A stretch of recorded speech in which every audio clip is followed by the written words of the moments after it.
الحدوته بتبدا في مستشفى الدكتوره ساميه النجار للولاده في القاهره سنه 2004. بيكون جعفر اللي لسه ما بقاش عمده، الدكاتره بتقول له ان ابنه اتخطف من الحضانه بعد الولاده على طول. فساعتها جعفر بيبدا ان هو يعيط من عين واحده كالعاده، وبيجيك في كله بيمسك الدكتور وبيكون عايز ان هو يقتله. بتتصل بعد كده مراته الثانيه واللي اسمها دلال وبتقول له جعفر وحياة ابوك الحقني، ضربوني وسقطوني. ايه يا عم محمد، اتنين في نفس الوقت صباح الفل. والاثنين واحده عيلها اتخطف والثانيه سقطت اساسا. كتفهم بالضحك. تبدا بعد كده تحقيقات عن اللي حصل، وبيكون في فيديو الشخص بيسرق الطفل. بيبقى الشخص ده اسمه بلال شامه. جعفر بيقعد يدور عليه 4 شهور ولكن بدون اي فايده. بنط بعد كده لسنه 2023 وجعفر بيصحى على اذان الفجر، وجعفر بيفتكر اللي حصل له وصورته مع ابنه وهو لسه عيل. بعدها بيلبس ال3 دبل بتوع مراته ال3 وبيطلع بقى بالصحاب عشان يبدا يومه. وبتكون مراته الثالثه نرجس وامها راحوا الدجال عشان نرجس عايزه تخلف من جعفر، ولانها الزوجه الثالثه وجعفر متعقد بسبب اللي حصل من اول طفلين من مراتاته والاولى والثانيه، فصباح الفل يعني مش عايز ان هو يخلف. الدجال بعد كده بيديها عمل تحطه تحت المخده بتاعت جعفر، وبعد كده بتاخد العمل وتتكل على الله. الحاجه وصيفه ام جعفر بتكون بتتفرج على التلفزيون وبتشد حجر من قهوه حدوته، ولو انت عايز تشد حجر زي الحاجه وصيفه من قهوه حدوته يبقى خش على اللينك اللي في الديسكريبشن. بيخش بعد كده عليها صبي من بتوعها وبيقول لها ان الشغاله طفشت، ولما بتقول له اصلا انت قصدك يعني ان انا بطفش الشغالات يعني؟ قال لها والله ابدا، هم اللي مش فاهمين ان انت مش بشر زينا وانك عقلك ده عظمه يا ست. ايه يا عم محمد سامي، انت بتعبد الحاجه وصيفه ولا ايه الدنيا؟ الزوجه الثانيه اللي اسمها دلال بتتخانق مع الزوجه الاولى سوريا على قلم روج. الاثنين بيتخانقوا على قلم روج، اصلا حاجه قمه في الهبل. بتخش بعد كده عليهم الحاجه وصيفه وبتقول لهم انها عايزاهم يفتحوا عينيهم عشان نرجس شكلها وقعت على دجال جديد والوضع ما يطمنش، يعني ولا تاكلوا حاجه من ايديها وخلي بالكم منها. بنشوف بعد كده اخو جعفر الكبير واللي اسمه سيد ومرات سيد واللي اسمها وداد. ولما وداد بتقول لسيد ان الكوافير عكسها لانه بعد ما خلص قال لها شكلك حلو، بيكون سيد عايز ان هو يروح يكسر الكوافير على دماغ الراجل، ولكن نعيم اخو وداد بيكون عارف ان هو هلهوله اساسا وان هو هيتهزق، فبيقول له انا هتصرف انا مالكش دعوه. بعدين يا سيد يعني ما تعملش دماغك بدماغ طفل ممكن يكون عنده 16 17 سنه يعني. جعفر والعيله بيكونوا قاعدين يفطروا مع بعض، والحاجه وصيفه بتبدا انها تحكي عن ابو جعفر وان هو كان بيحب المعسل وريحته معسل وهدومه معسل، ده حتى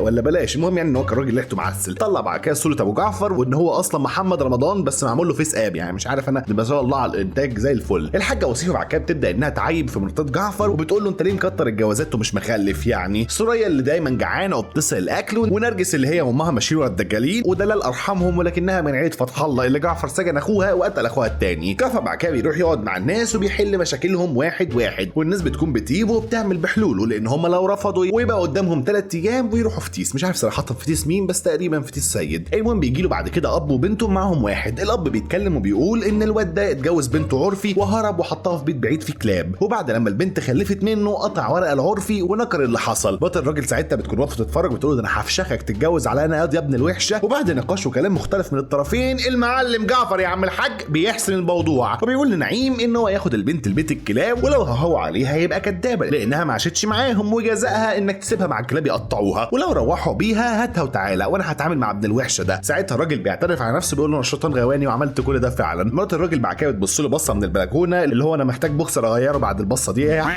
في ايه يا وليه. المهم جعفر بعد كده بيجيب المأذون وبيقول له استاذنك هتجوزهم وتطلقهم في نفس الوقت الاثنين في واحد، يعني ده مأذون وطلاق. بيكتب بعد كده مؤخر ونفى 58,000 جنيه للبنت، وبيقول لاهل المنطقه ان البنت غلطت ولكن احنا هنستر عليها، ولو حد لقح عليها او ضايقها هخليه هو اللي حامل. الشيخ جعفر بعد كده بيروح كباريه عشان يتسحر ب200 حجر شيشه لان النهارده الليله بتاعت نرجس والليله دي هي بتفرهدوا فيها. ولو مش فاهم فجعفر حاطط مراتاته ال3 في شقه وهو في شقه، واللي عليها الدور بتطلع له الشقه بتاعته، والنهارده ليله نرجس وبيكون عايز ان هو يشرب حاجه عشان يستعد يعني، وبيخش ساعتها عليه ولد اسمه سيف عنده 19 سنه وبيسلم على صاحبه الكباريه او الرقاصه الكبيره يعني قبل ما يسلم على جعفر. فساعتها جعفر بيقول له انت ابوك ما ربكش تسلم على الحريم قبل الرجاله، انت عبيط يا اسطى ولا ايه؟ ساعتها الولد بيرد عليه بيقول له انت بتتكلم كده يا عم انت الله احب على راسك يعني ولا ايه؟ ده غير ان انا وهي مش موجود اصلا. جعفر بيتاثر شويتين عشان هو ابنه ضايع هو كمان من 19 سنه. سبحان الله، الواد مش عارف ابوه مين واللي عنده 19 سنه واللي هو جعفر ابنه ضايع من 19 سنه. بس ما علينا. جعفر بعد كده بيكون قاعد مع نعيم لان هو بيسلم فلوس للناس مقابل فوائد زي القرض كده. بتخش بعد كده قصت عليه ملاك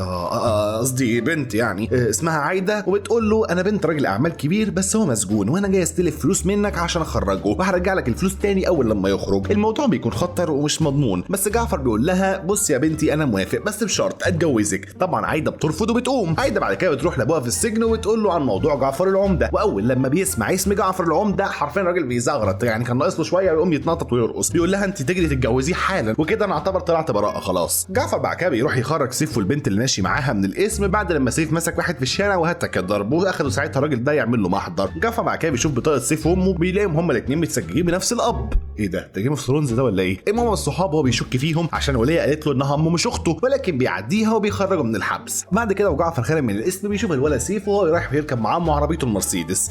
يعني انا عايز افهم هو انت شغال ايه يا سيف عشان تجيب عربيه مرسيدس؟ يعني ايه ده عندك 19 سنه عندك عربيه مرسيدس؟ ده انا اللي عندي 21 سنه مش لاقي اكل، اعمل ايه؟ بعد كده البنت نرجس وهي نايمه جنب جعفر بتطلع العمل عشان تحطه تحت المخده. جعفر بيبتدي يتقلب وهو نايم وبيفتح عينه نص فتحه كده، فالبنت نرجس من كتر التوتر بتحط العمل في بقها وبتبلعه. بتروح بعد كده الدجال وبيكون هاين عليه ان هو يشخل لها، بس بيقول لها عشان العمل ما يعملش نتيجه عكسيه لازم تتمد على رجليها. والله تستاهل عشان هبله. في الناحيه الثانيه سيد بيكون داخل المنطقه بعربيته، فواحد شغال في محل الجوهرجي بتاع عيد فتح الله بيرش ميه على عربيته بالغلط، فساعتها سيد بينزل وبيصمم ان هو هيمسح العربيه بهدومه، ولا بيقول له بقول لك ايه مالكش دعوه وليك عليا كلمه، انا شغال عند فتح الله مش عنك. فالحمار المتهور سيد بيمسك الكرسي وبيرزعه في المحل بتاع فتح الله ويقول له انا لو عايز حرمي الكرسي الثاني ففتح الله ذات نفسه. ساعتها فتح الله بيتعصب بس انه بيهديه وبيطلب من الحاجه وصيفه واللي بيتفرجوا ان هو عايز جعفر العمده صاحب كلمه الحق يحكم ما بينهم، والحاجه وصيفه تكون عايزه انها تشد سيد من شعره ولولا بس ان هو ما عندوش شعر يعني فبتسيبه. بيعملوا بعد كده قعده وبيوصل جعفر وبيقعد يفتكر ذكرياته مع اخو دلال لما جت سنه 2004 كانت زعلانه منه وجاي ياخدها من بيت ابوها فتح الله، وكل حاجه بتمشي تمام لحد ما بيخش اخوها يوسف وبيقول له ساعتها بقول لك انت مش هتاخدها معاك وورقه الطلاق هتبقى عندي، وبيطلع عليه مسدس. فجعفر بيكون عايز ان هو يهدي الوضع يعني وياخد منه المسدس، ولكن الولد بيضرب النار بالغلط وبالغلط الرصاصه بتيجي في يوسف وبتقتله. وبعد 12 سنه اخو التاني شوقي كان عايز ينتقم ليوسف فبيضرب نار على جعفر، ولكنه تقريبا كان احول وبتيجي في كتفه وبيتحبس 10 سنين بتهمه الشروع في قتل، وهو قرب يطلع من السجن اليومين دول. بيبدا بعد كده جعفر يحكم ما بين عيله فتح الله واللي حصل مع سيد. جعفر طبعا بيغلط سيد وبيدفعه 200,000 جنيه لعيله فتحي. سيد بعد كده بيروح يعيط لامه وصيفه واللي جعفر عمله فيه، ولكنها بتديله كلمتين في جنابه، وجعفر بيوصل وبيديله برضه نفس الكلمتين في جنابه وبيقول له ان هو شاكك اصلا ان يا اما سيد يا اما عيله فتح الله هم اللي سرق ابنه. بص اللي سرق ابني مش هيطلع منكم انتوا الاثنين. عايده بترجع لجعفر العمده وبتوافق على الجواز، ولكنه بيقول لها في مشكله بسيطه يعني انا بتجوز. بتقول له لا يابا مستحيل ابقى الثانيه انسى. بيقول لها حضرتك لا انت فاهمه غلط، انت مش هتكوني الثانيه، مستحيل تكوني الثانيه، انت الرابعه يا هانم. فبتقول له طالما الرابعه مش الثانيه انا موافقه ولا كأن حاجه حصلت. جعفر بعد كده بياخد مراته الرابعه للسيده زينب، وبتكون طبعا مراته مش طايقينها والمنطقه كلها مستغربه ان هو اتجوز رابع، وجعفر ساعتها بيحاول يعدي الموضوع قبل ما مرته تاكل الوليه. بيطلع بعد كده يقدمها لامه وامه بتقول له انت جايب لي الرابعه دي كمان بتقول لي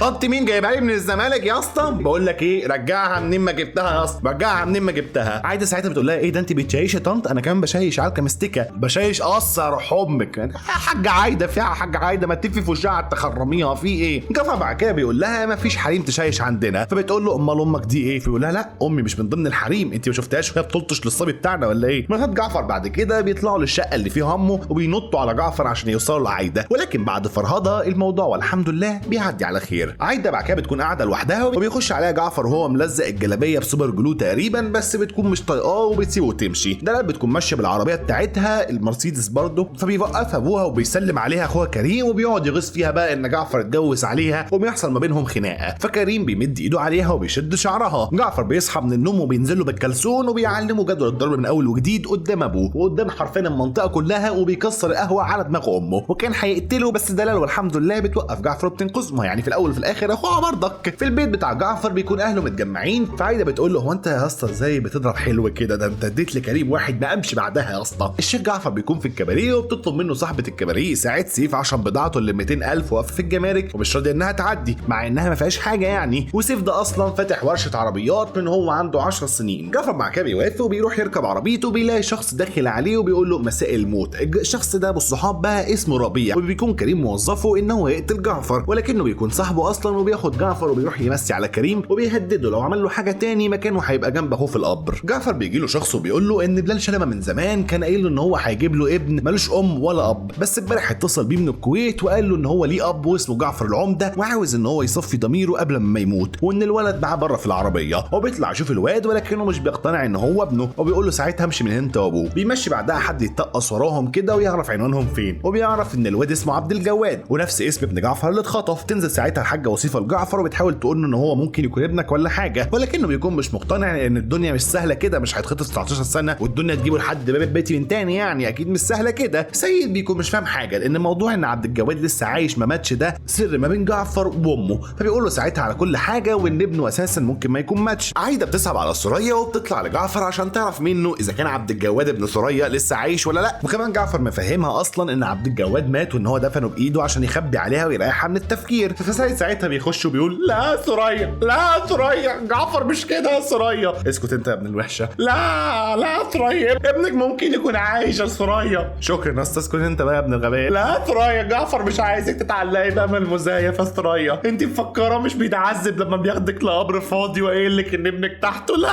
سوريا لا سوريا. جعفر طبعا بيكون عايز ان هو يشد سيد من شعره لولا ان هو ما عندوش شعر يعني، وسوريا بتكون مصدومه من اللي سمعته وبتزن ساعتها عليه ان هو يتاكد اذا كان ابنها الواد اللي لقيته ده ولا لا اساسا. بيروح مع كده يتاكد من ام الواد وبيعرف ان هم كتبوا عليه لما مش بيلاقي عندهم تليفون ارضي، والراجل كان قايل له ان بلال شامه اتصل بيه على التليفون الارضي، فبياخد حرفين الراجل وبيطيره. يعني مش ان هو شال الراجل من مكانه، هو الراجل مش سفايف للدرجه يعني. ايه يا ابني انت وان بانش مان ولا ايه؟ المهم بالصحاب الراجل بيعترف بالحقيقه وان الواد مش ابنه ولا حاجه، وان هو عمل الحركه دي عشان يكسب له قرشين وخلاص، وان هو عارف اسم بلال شامه ده لان اخوه شغال معاه في محجر صحراوي، وبيقول ساعتها على عنوانه لجعفر. بياخده بعد كده في شنطه العربيه وبيطلعوا على المحجر، وبلال بيكون في المحجر بيشتغل وبيتكلم مع واحد ان هو من 19 سنه حد اجره ان هو يخطف ابن واحد تقيل قوي في البلد، ووداه لواحده تربيه، بس هو مات ولكن ابوه ما يعرفش ان هو مات وقلب عليه الدنيا، وبسبب اخوك الغبي احنا اتكشفنا وهو جاي في السكه. فساعتها بيسرق فلوس المحجر وبيخلع. جعفر بيوصل للمحجر ولكنه بيكون وصل متاخر زي البوليس المصري، وبلال شامه هرب ومحدش يعرف عنه حاجه من اللي شغالين معاه. سوريا بتكون شاكه ان عيله فتح الله عارفه مكان الواد، فبتروح ساعتها عشان تقل من نفسها وبتبوس ايد كريم عشان يقول لها على مكان ابنها، والحاره كلها بتتفرج عليها. بتبوس ايد كريم في دخول جعفر العمده المنطقه،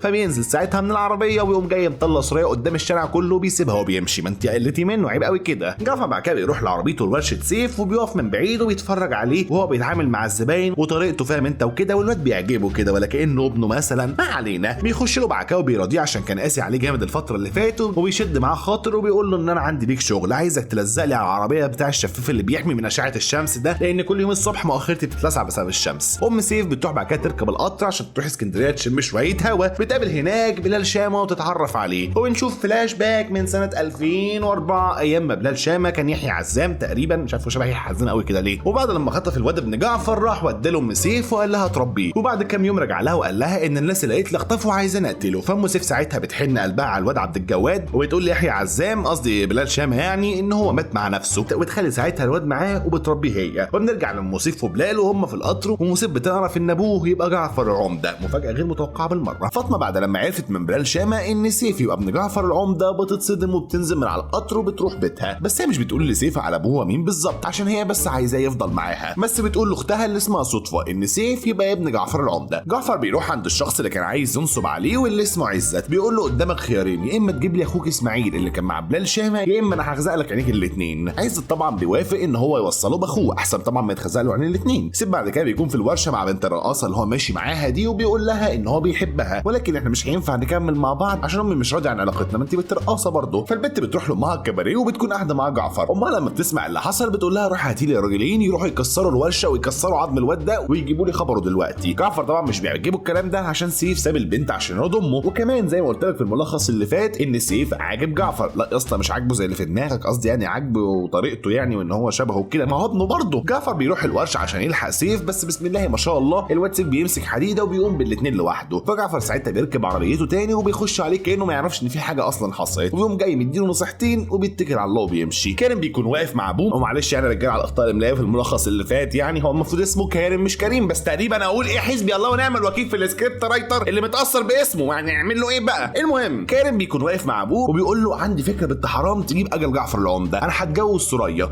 مقابل ان اقول لها مكان ابنها. طبعا ابوه بيقول له هي فكره بنت حرام فعلا، بس انت هتجيب اجل انا، روح يا ابن الغبيه ابقى غطيها، انت عبيط يا ابني. جعفر بيكون مسلف شخص اسمه فاروق واتصل بيه 3 مرات وما ردش عليه، فيعمل ايه بقى بالصحاب؟ يروح عند باب الشركه بتاعته ويحط شيشه ويشغل ام كلثوم ولو ذكر اطلع لي وتعالى كلمني. فاروق بعد كده بيقول له انت جاي تهدد شخص قدام شركته اللي هي اساسا شركه حراسه وامن، انت عبيط يا ابني. ابني، ده غير بص معايا كام حارس، بص يا ابني، بص يا ابني العدد ده كله. بس كده من عين الاتنين يا عم الحاج. بيقوم ساعتها منزل له حوالي 200 بني ادم كده من العربيات اللي معاه، ويعني حرفيا بيخليه منظره كيلوت قوي. وبيقول له دلوقتي هم 3 دقايق فلوسي تبقى عندي يا اما تبقى في عداد الموتى. فروح بيروح يغير البوكسر بتاعه بعد لما بله، وبيجيب له الفلوس من سكات. ويعني انا كلب حيوان اللي خلاني اعمل كل ده. اسماعيل بيتصل بعزت وبيقول له ان هو في اسكندريه مع بلال شامه، وعزت مش بيكذب خبر وبيجري يقول لجعفر. عزت بيخرج من عند جعفر من هنا، وسوريا بتخش من هنا، بتعتذر له، بتحاول انها تقنعه ان هو يرجعها، ولكنه بيديها كلمتين في جنابها وبيطردها. بتروح بيتها بتلاقي كارم وابوه مستنيينها، وبسبب الضغط النفسي اللي عليها بتوافق انها تتجوزه، بس بشرط ان هو يقف في نص المنطقه معاها وقدام جعفر ويقول ان هو هيتجوزها ويحميها من جعفر. تاني يوم بتروح له قدام المحل وبيقف وبيعلن ان هو هيتجوز سوريا، وبيقعد يغيظ بقى في عمنا جعفر. بتقوم سوريا بالصحاب بقى ايه دبل كيك مغفلاه وبتردح له في نص المنطقه، والناس كلها بتتفرج. وساعتها حرفيا بتشرح له بتقول له يلا المعلم جعفر حبس لك اخوك وقتل لك التاني، ياض انت هتقول تتجوز طليقه المعلم جعفر العمده يا ابو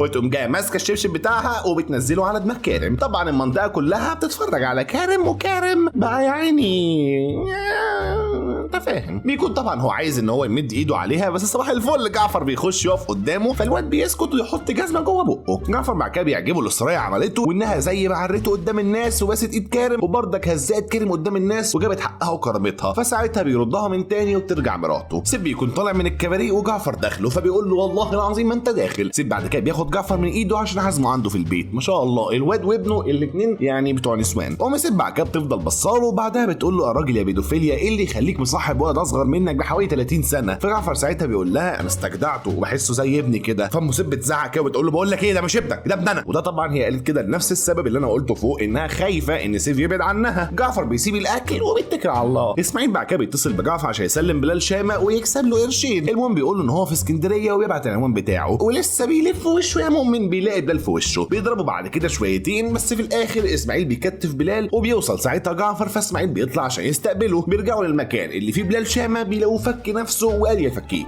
وساب الغاز مفتوح والمكان بينفجر. طبعا ما فيش حد بيحصل له حاجه، ولكن بلال بيكون خلع. عايده بيتصل بيها خطيبها اللي فات وبيذلها انها سابته واتجوزت واحد بيلبس جلابيه. مش فاهم انا ايه الوحش لبس الجلابيه، على فكره الجلابيه دي مريحه جدا، انا بحب جدا البس افاطين يعني عشان وضع راحه كده فاهم، وفي طراوه. ما علينا، انا بقول ايه. جعفر لما بيسمع عايده بتزعق في التليفون بيقول لها مين ده؟ بتقول له ان ده خطيبها السابق وان اسمه دودي. ان هي كانت ليسبيان ولا ايه؟ هو دودي ده اسم راجل؟ المهم يعني ان هو دودي ده كان بيذلها وبتقول له على عنوانه. جعفر مش بيكتب خبر وبيروح الشركه بتاعت دودي، بيمسح بكرامته البلاط بتاع الشركه قدام موظفينه كله. بيتلسح قفا يا جدع، بيتلسح قفا. قال لك انا هوريك الوش التاني لدودي. هو احنا شفنا قفا القفا بتاع دودي بس الوش التاني بتاعه. عايده بعد كده وجعفر بيخرجوا مع بعض وبيروحوا مطعمها المفضل، ولكن جعفر بيكون لابس الاوت فيت بتاعه الا وهو الجلابيه. وسياسه المكان لا تسمح ان شخص يخش الجلابيه. بيوقفوا جعفر على البوابه، فبيقول لعايده ثواني كده بس ايه روحي اقعدي في العربيه وانا جاي لك. وبيقعد حوالي ساعتين كده اصلا، وبيرجع ياخد عايده وبيدخل المكان. فتقول له هو انت عملت ايه واتاخرت ليه كده؟ يقول لها ما فيش يا بس انا كنت بملى الاستمارات بتاعه المكان، اصلا انا اشتريت المطعم باللي فيه بالله عليه. لا تسوي نفسك بروس وين طعميه، معلش بقى. لا معلش بقى يا ما تسويش نفسك بروس وين. لو انت جبت البيت ده منين؟ لا ما فيش اشتريت البنك كول، انت تسوي نفسك بروس وين يا جعفر ولا ايه؟ عايده طبعا بتحب جعفر على اللي هو عامله ده، وبيقضوا وقت لطيف مع بعض، خاصه بعد ما قال لها انا ما اشتريتش المكان ده عشان منعوا ان انا اخش بجلابيه، انت بس عشان قلت لي ان المكان ده اكتر مكان انت بتحبيه. الله عليك يا عم جعفر الرومانسي في نفسك. جعفر بعد كده بيرجع يلاقي نرجس مستنياه لان النهارده ليلتها والليله يا عمده. وبعد شويه محن كده تعترف له اعتراف خطير.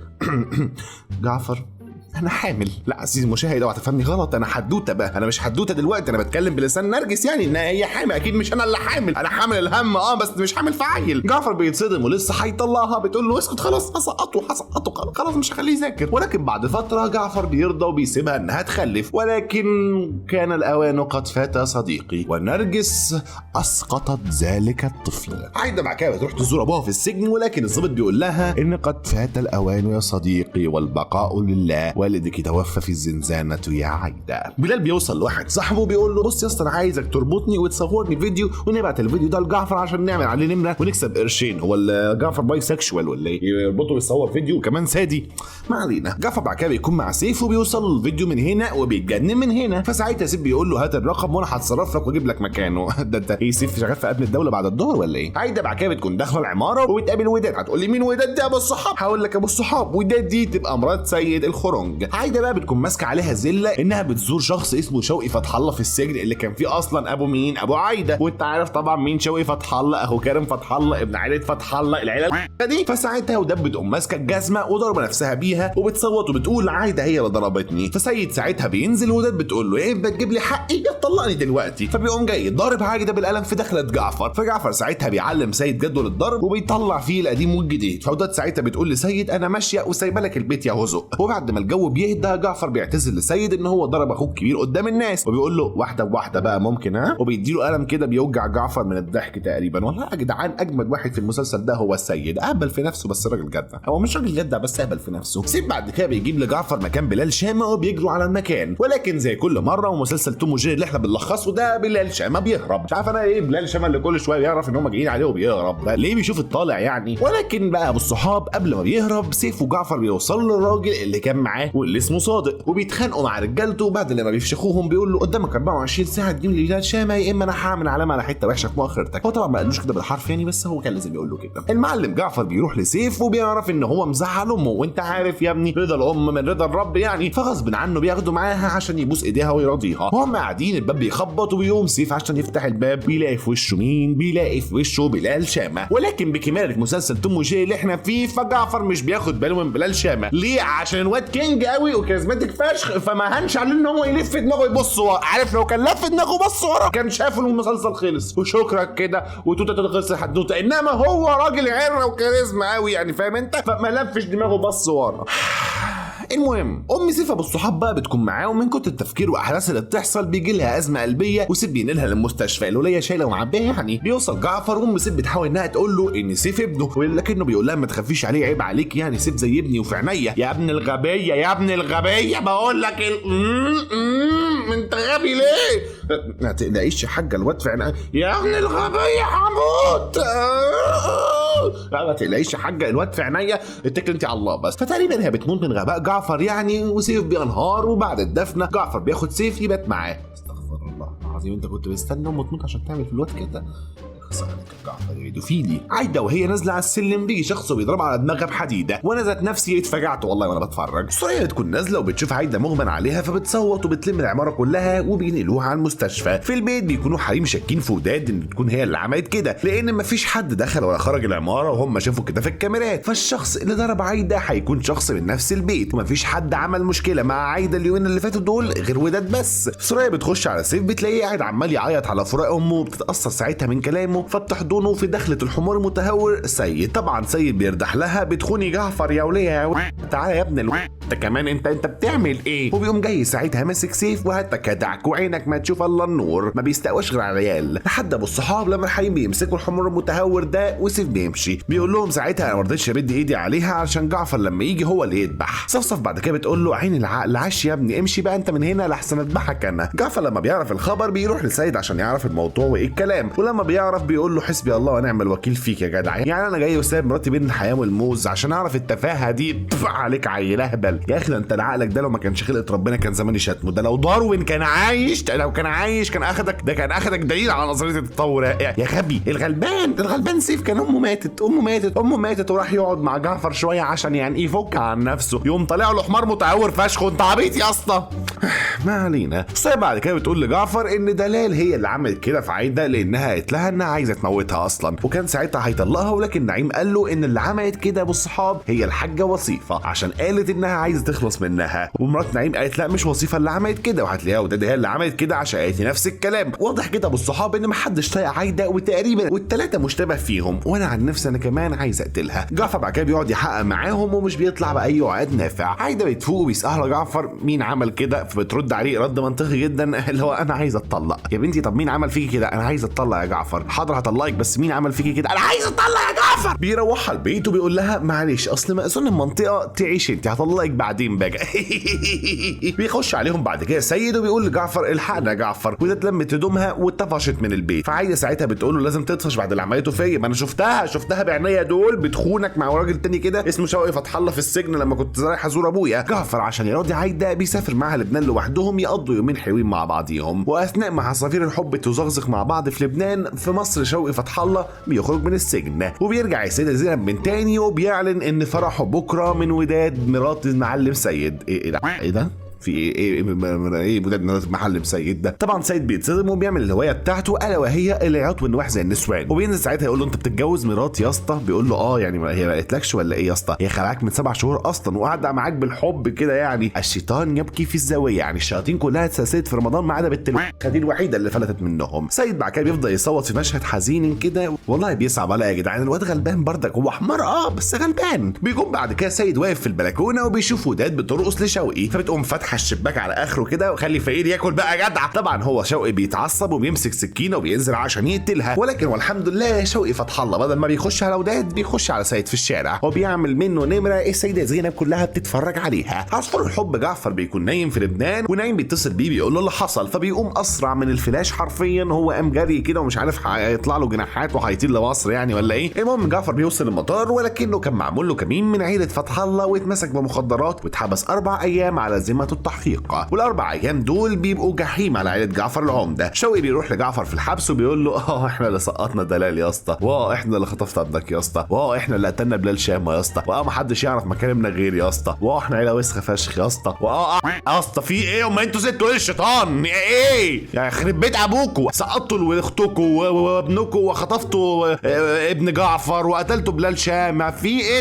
انتوا ناقص ما تسجدوش لادم وتبقوا عملتوا كل السيئات، في ايه؟ المهم ان هو شوقي فتح الله جاي يستفز جعفر عشان لما يخرج يفشخهم لا اكتر ولا اقل يعني، مع انه اصلا ابو الصحاب شوقي فتح الله ما عملش اي حاجه من دول ولا هو عارف اصلا مكان ابنه، بس هو كان هدفه ان هو يكيده وخلاص. كيات قوي الواد شوقي فتح الله ده. مش بيعدي وقت كتير والحكومه بتشوف في كاميرات مطار لبنان ان حد حط لجعفر المخدرات في الشنطه وان هو مظلوم وبيخرج ساعتها براءه. دلال بيتصل بيها بلال شامه وبيقول لها اهلا باللي وزيت نخطف ابن جعفر العمده، اهلا يا دلال، اهلا يا قلنا بعد كده ان دلال ورا خطف ابن جعفر عشان هي مش بتخلف، وكمان بنت ما كانتش حامل اساسا، انما كانت عامله كذبه كده فاهم مع دكتور على جعفر انها حامل، ولما عدى وقت الحمل عملت نفسها هي اخويا سقطت عشان فاهم انت ايه تبعد عنها الشبهات ان هي اللي خطفت ابن جعفر. يلا يا بنت الله. المهم بلال شيمه بيقول لها انا عايز 5 مليون جنيه مقابل سكوتي، و5 مليون تانيين لو عايزاني اقول لك مكان الواد فين، و5 مليون تالتين لو عايزاني اخلص على الواد واريحك منه، و5 مليون ربعين لو عايزاني اوزع بس الشاطرين اللي في المنطقه فاهم انت ايه لزوم الشبحانه وكده. دلال بتاخد العرض الاكبر بتقول له خلص عليا يا اسطى عبده، قصدي خلص عليا يا حازم، خلص عليا يا بلال يا ابن انت ما تخلص. جعفر بعد كده بيوصل السيده زينب وبيبص بصه كده لشوقي فتح الله وعيل اللي هو بص ده انا هفشخ وانا حدوته خفت، ما بالك بقى عيله فتح الله. بس جعفر مش بيتكلم ولا بيعمل اي حاجه عشان شوقي قال له ان هو عارف مكان ابنه فين، فغصب عنه بيحط الجزمه جوه بقه وبيسكت. ومش بس كده كمان بيطلب الصلح من عيله فتح الله مقابل ان هم يقولوا له على مكان ابنه، ولكن شوقي فتح الله بيقل معاه وبيقول له لا، وجعفر بيحط الجزمه جوه بقه وبيسكت، ولكن واضح ان نيته مش هتعجب عيله فتح الله. طب انا يا اسطى انت بتدور على ابنك ليه كل الحاجات دي؟ انا عايز 5 مليون مقابل ان انا اقول لك مكان ابنك، ما انت ابن حمار غبيه، ما هو سيف ابنك وانت مش شايفه، فو عليك غبي، بدل الليله دي كلها كان زمانك عرفت الولد وخلصنا المسلسل من بدري. جعفر بعد كده بيكون قاعد مع سيف وبيخبط عليهم الباب، سيف بيفتح الباب بيلاقي بلال شبه جاي له عشان يقتله، انت واخد بالك انت يعني هو جاي عشان يقتله يعني، ويعني المره اللي فاتت جعفر يعني ما بصش وراه، المره دي لو ما بصش وراه الواد ابنه هيموت يعني انت واخد بالك. المهم بالصحاب والحمد لله الحمد لله الحمد لله ليك يا رب جعفر شافه لما بص وراه، وانا خفت صراحه من شكل جعفر في المشهد ده، زاويه التصوير عجيبه قوي، ايه الجمدان ده يا محمد سامي في ايه؟ هو ماله ابو هياكلني ولا ايه؟ المهم بيجي ساعتها وراه وبيجيبه من قفا امه وبيديله بالبوكس بيوقعوا دورين من على السلم، وجعفر العمده اوفر باورد فشخ اساسا في المسلسل ده. جعفر بعد لما بيفشخه فشخ ما شفت زيها الا في فيلم 50 شيدز اوف جراي، بيسالوا ساعتها ابن عايش ولا ميت، فبلال سما بيبص لسيف كده اللي هو عايش يا اسطى في ايه، فبيسالوا تاني ابني مين، فبيبص لسيف تاني بيقول له هيكلفك كتير، ويعني ما انت مش واخد بال امك يا ابن الغبيه، ما هو عمال يبص لسيف يعني، ولاد تاني قاعده تقول لك وده عمال يبص لسيف ويقول لك عايش ابنك ماله، ما هو عمال يبص له يا ابن الغبيه. المهم بلال شام ابو الصحاب بيقول له هو بص هيكلفك كتير، ولكن اللي اقدر اقوله لك ان هو شخص من اهل بيتك وتقريبا هو واقف وراك يعني، هو ما قالوش كده بس انا يعني بس هو من كتر غباء جعفر يعني. وطبعا مش محتاج اقول لك ان جعفر عمل من وش بلال شام بطل السوري، ومن الغبي سيف بيحوش ساعتها جعفر عن بلال، فبيجري وبيتشيلوا عربيه من على الطريق وبيموت. ولكن القدر كان له رأي آخر يا صديقي، وبلال بيكون لسه عايش في المستشفى، ولكن جعفر بيكون مفكره مات تقريبا عشان ما راحش يطمن عليه هو عايش ولا لا. عايدة كانت تكشف عند الدكتور وبتعرف انها حامل، وبتتصدم لان جعفر قايل اللي هتحمل هطلقها. وده لما بتخش تفتش اوضتها بتلاقي فيه اختبار الحمل وبيكون موجب، وزي ما خطفت ابن الثريا مش بعيد تسقط عايدة يعني صباح الفل يعني. جعفر بعد كده بيسأل سيف هو مين اللي امك كانت بتحكي معاه كل حاجه، بيقول له خالتي اللي في اسكندريه، بيقول له لم لي هدومك كده بالصحاب ويلا بينا على اسكندريه. بيوصلوا لخالة سيف وبيسالوها على بلال شامه، ولكنها بتعمل عبيطه وبتقول لهم ما اعرفوش مين بلال شامه، عزت مين ده ما اعرفوش، انا اول مره اسمع حتى بالاسم ده والله، عشان طبعا ابو الصحاب يعني هي خايفه من رد فعل جعفر لما يعرف ان اختها كذبت عليه طول عمرها وانها كانت سرقه ابنه اساسا يعني. تقول يا بنت ما تخلصينا من ام المسلسل ده. بلال شامه مع كده بيفوق في المستشفى وبيعرف ان الدكاتره قطعوه له قطعوا له رجله يا ابو الصحاب، يعني رجله الشمال من بعد الحادثه يعني فاهم راحت فيها. المهم شوي بعد كده بيوصل له وبيتصور معاه سيلفي وبيقول له اشوفك بعدين بقى بلال. جعفر وسيف بيوصلوا السيده زينب وجعفر بيقول لسيف روح انت وبيمشي، يعني يا حياة ربنا يعني اقول ايه. ولكن ابو الصحاب كارم اساسا بيكون حاطط سيف في دماغه وبيقول له انت يا طفل يا ابو انت، فساعتها سيف بيقف له بقى وبيقول له بطل كلام النسوان والتلقيح ده، وبيشد معاه بقى الاثنين بيشدوا مع بعض. فجعفر ساعتها بيخش ويقف في وش كارم وشوقي والموضوع بيعدي. جعفر بعد كده بيكون مع الحريم وسرية بتتهم سيد ان هو اللي خطف ابنها لان هو بيغير من جعفر، ولكن سيد ساعتها بيقول لها انا عذرك يا سرية، انا هقول لك اللي عمرك ما حسيتي بيه. لما يكون عندك اخ صغير، لما جعفر جه الدنيا كان اول خطوه ليه تنمي عندي شعور ان انا ابقى اب، اخوك الصغير يبقى ابنك اللي خلفته بدري. جعفر بيكون عايز ان هو يعيط لدرجه ان هو بيعض على صباعه عشان يمسك نفسه، وبيقول لمراتاته عايده دلوقتي قالت لي انها حامل وانا مش ظالم، اللي عايزه تحمل فيكم تحمل. انا اسف يا سرية، اسف ان انا ما لقيتش ابننا، انا اسف يا سيد ان انا شكيت فيك كل المده دي وان انت اللي كنت خاطف ابني، انا اسف يا دلال ان انا فرقتك عن اهلك، انا اسف يا نرجس ان انا ظلمتك واتجوزت عشان حلفت عليهم ان انا هتجوز التالتة، انا اسف يا جماعه انا اسف، بس انتوا لو تعرفوا ابني فين قولوا لي انا ابني. جعفر ساعتها بينهار زي ما انا لسه منهار هنا كده بالصحاب وانا بتفرج على المشهد ده، وعشان انا بالصحاب يعني ما خليكش تعيط معايا خلينا نرجع للحدوته من تاني وانزل يا ابني من المذيع الكوميدي كده. بص يا جعفر اخويا والله انا عندي استعداد اقول لك ابنك فين، يعني احنا كلنا عندنا استعداد نقول لك هو ابنك مين وابنك فين وابنك ازاي وابنك امتى، بس انت اللي ابن حمار ومش عارف انا مال انا طيب. عايده بعد كده بتكون في بيتها وبيخش عليها ستات عمالقه ما بتفهمش دول جايين منين دول وبيسقطوها. جعفر بيكون وصل لها ولكن الاوان قد فات صديقي والواد نزل. ساعتها ابو الصحاب عايده فكرت ان جعفر هو اللي سقطها عشان مش عايز يخلف، فبتقول له احسن لي سقطت وانا اتجوزتك اصلا عشان فلوسك يا حيوان، اقسم بالله هنتقم منك بطريقتي وطلعني دلوقتي. فساعتها بيطلقها بالثلاثه وبيقول لها مش انا اللي سقطتك يا بنت الحماره وبيسيبها وبيمشي. نعيم بيخش على جعفر وبيقول له ان بلال شامه لسه عايش وان هو جاب عنوان المستشفى اللي هو فيها. بيجروا بعد كده على هناك ولكن الريسبشن بتقول لهم ان هم الصبح ما لهوش في اوضته، وانا لسه قايله الكلام ده للمدام اللي هناك دي. وجعفر ساعتها بيشوف دلال خارجه من اوضه مين؟ اوضه بلال شامه. دلال بعد كده بتشوف عربيه جعفر فبتتخض وبتهرب. هيفشني. سيف بعد كده بيروح لعايده وبيقول لها ان جعفر مش هو اللي سقطك وان هو بيحبك فشخ خلي بالك يعني. وصيفه بتيجي تسلم على عايده فبتقابل سيف وبتقعد معاهم، وبيكون ابو الصحاب في شاي قدام سيف فبيحط فيه شويه سكر وبيقلب المعلقه وبيقوم جاي مقلب الشاي بظهر المعلقه زي ما جعفر بيعمل بالظبط. فوصيفه ساعتها بتشك ان هو يكون ايه؟ يكون هو ابن جعفر. ايوه هو ده بالظبط. التين ايه؟ ايه ده؟ حياة ابوكي؟ لو النبي يا اختي، يعني هو قلب الشاي بس بالمعلقه فكده اصبح ابن جعفر؟ يعني هو عشان جعفر بيحب يقلب الشاي بالمعلقه فكده خلاص يعني؟ جعفر بعد كده بيقدر يوصل لمكان بلال شامه وبيضرب الحراس وبيسال بلال شامه عن مكان ابنه، ولكن بيرد عليه بنفس الرد.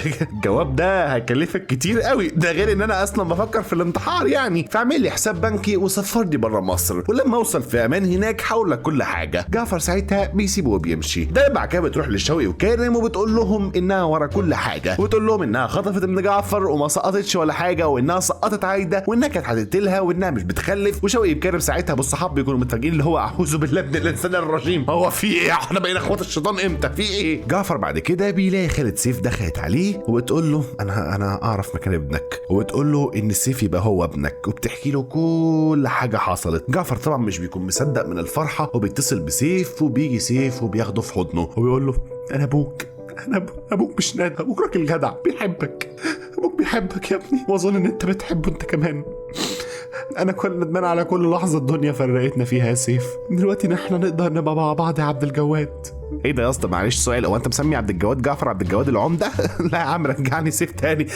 عبد الجواد ايه بقى؟ طب دلوقتي احنا قلنا على عبد الوهاب ده سيف ولا عبد الجواد ولا حكايه خلينا في سيف، مش كل شويه بقى عبد الجواد عبد الجواد، هو سيف حلوه كده من 3 حروف وسهله. جعفر بعد كده بياخد سيف وبيروح ليحيى شامه، قصدي بلال عزام، يا عم بيروح لابن اللي خطف ابنه ده. المهم بيقول له بص جبت لك ايه، بص انا عملت ايه بقى، جبت لك الواد اهو، مش محتاجه يعني، انت قعدت تديني انتات بس انا ابن حمار ما خدتش بالي، انا بقيت ابني يا بلال وانت مش فارق معايا بجنيه ونص اصلا، فتقول لي دلوقتي يا ابن مين اللي قال لك تخطف ابني، وكلمه جعفر العمده يا ابن الناس هتبقى عندك، انا مش هاذيك. بلال ساعتها بيقول له ان دلال هي اللي ورا كل ده. جعفر بيقول لحارس من اللي على بلال شامه ان هو يتصل بصبي عند جعفر ويقول له ان جعفر العمده لقى بلال شامه. ساعتها الصبي ده قال لدلال ان جعفر لقى بلال شامه وان هو حبسه في المزرعه. طب ليه جعفر عمل كل ده بالصحاب؟ عشان هو عارف ان دلال وشوقي مكارم مش هيسكتوا ان بلال يبقى مع جعفر كده بالساهل، فهم ساعتها هيخطفوه من المزرعه وياخدوه على مكان تاني. وفعلا ده اللي حصل، وساعتها دلال قام جاي غرز السكينه في قلب بلال شامه وشوقي مكارم واقفين ومصدومين، والشيطان ذات نفسه مصدوم معاهم يعني. جعفر بيكون مركب كاميرا مراقبه وبيصورهم. شوقي بعد كده بيقول له وداد انت كنت نمره رخيص بيها السيد ودلوقتي اصلا مالكيش لازمه، انت طالعه بنت الهبله. وداد بتروح البيوتي سنتر بتاعها وبتكون متعصبه عايزه تتصرمح، فبتروح كباريه مع واحده شغاله عندها وبتتعرف على 2 رجاله. واحد منهم بيكون رجل اعمال وبيقول لها انا بشغل الفلوس، ولما بيعرف انها معاها 5 مليون بيقول لها ادهم لي وهيبقوا 25 مليون بس في خلال بصي كده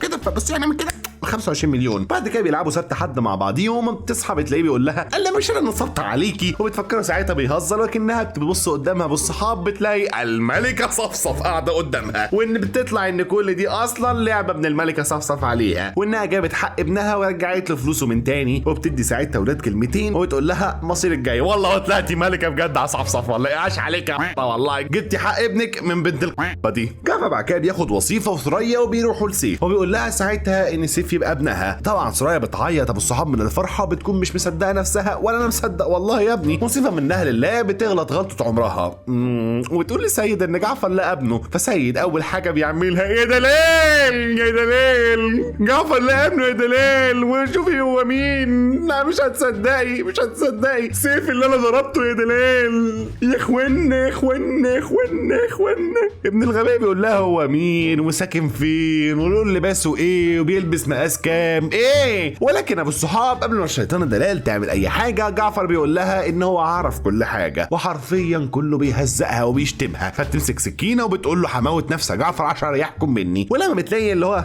عادي ما تقولها بجزوه يا بنتي في ايه يعني، مفيش اي رد فعل من جعفر. بتقول له ايه ده انت هتعرف تعيش من غيري كده؟ فبيقول لها عادي ما احنا قعدنا 30 يوم من غير شياطين في رمضان يعني هي جت عليكي. بيجي بعد كده البوليس وبياخد بنت دلال هذه، وبما ان في فيديو ابو الصحاب بيديل دلال فساعتها بتعترف بكل حاجه، وكان ظاهر في ابو الصحاب كمان في الفيديو ايه شوقي وكارم. فبيروح ساعتها جعفر وسيد عشان يعلموا عليهم قبل البوليس يجي ياخدهم بقى، فاهم انت، وفي السكه. وجعفر بيفشخ شوقي وسيد ونعيم بيفشخوا كارم. جعفر بعد كده بيمسك شوقي عشان فاهم انت ايه جاي سيد يديله ايه القاضيه في الحته الفاضيه عشان ياخد منه حقه بقى. فالحمار المتهور بدل ما يدي شوقي القاضيه في الحته الفاضيه بيدي على اي افكار الانجاب بالنسبه لمحمد رمضان، ايه قصدي بالنسبه لجعفر العمده. خلاص هو انت مش خلفت عيل ومراتك الثانيه حامل، لا هي صح سقطت، انت مش خلفت عيل واخيرا لقيت ابنك مش هتخلف تاني يا جعفر خلاص. وبيرزعها واحده تحت الحزام يخليه يقطع الخلف. سيد بعد كده بيقول لاهل المنطقه انا عملت زي ما المعلم جعفر عمل مع كارم ودوست على رقبه الشوي بالجزمه. يلا يا سيد الله يسيئك، جعفر كان بالكلسون وحافي وانا بالجزمه. يلا يا سيد الله يسيئك يا اهل المنطقه، انا بالجزمه وجعفر حافي يا حياه